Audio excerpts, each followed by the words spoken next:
Lackluster knew it doesn't clown around for a while there, it floats along nicely.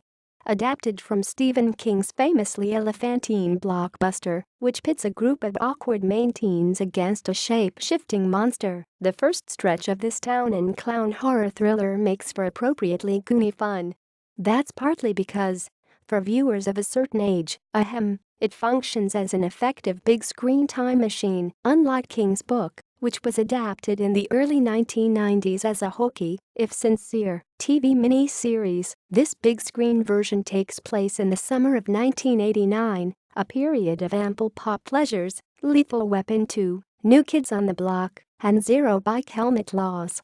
It captures the low-key latchkey existence of the Reagan-Bush summers so accurately you can almost smell the big league chew in the air.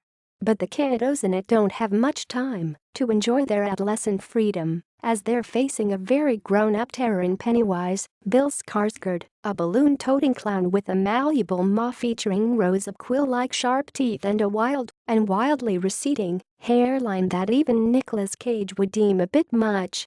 Pennywise's introduction is one of the most nightmare-fostering moments of King's career, and director Andy Muschietti, Mama, retains its heartbreaking brutality. One rain-soaked afternoon, a young boy named Georgie watches as his paper boat is sent down a drain. He's subsequently charmed, chomped, and abducted by Pennywise in a literally cold open that, by modern horror measures, is remarkably restrained, while still psyche-scarring. Georgie's disappearance consumes his older brother, Bill, Midnight Special's Jeton Lieberer, who turns to his friends for help, only to learn they've all been experiencing their own private terrors, whether it be in the form of a skin-littering leper, a high-speed headless corpse, or a twisted painting come to life.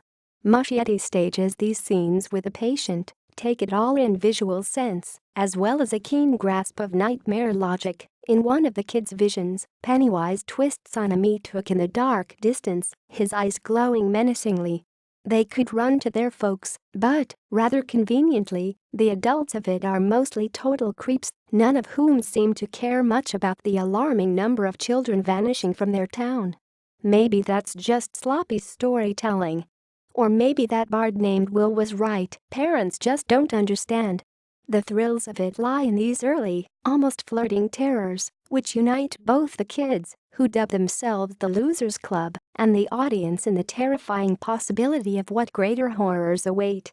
It helps, of course, that we root for these losers, a collection of spazzes, nerds, and outcasts who are subjected to every teen trauma imaginable, from knife-wielding bullies to signature-free yearbook pages.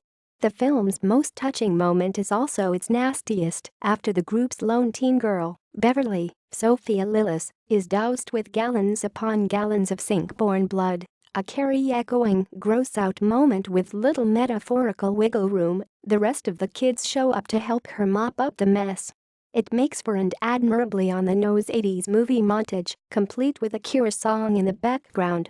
Yet once the losers decide to challenge Pennywise on his own turf, confronting him in a haunted house, and, later, a debris-strewn underground lair, it begins to deflate. As soon as the kids begin to scatter, you realize there's simply too many of them to keep track of, much less care about, so much so, you almost wish the filmmakers had been heartless enough to thin out their ranks a bit. The co-writing credits for it include True Detective and Beasts of No Nation director Cary Fukunaga, who left the production during development, and the breezy-ish Kids on the Loose vibe, while fun at first, soon becomes an excuse for repetitive dick jokes and way too many holy shit punchlines. Was such behavior typical for teen boys in the late 80s? Yep. Is it a letdown when a character like Richie, played by Stranger Things' Finn Wolford, begins it as kid who curses and ends as kid who curses a lot? Holy crap, yes.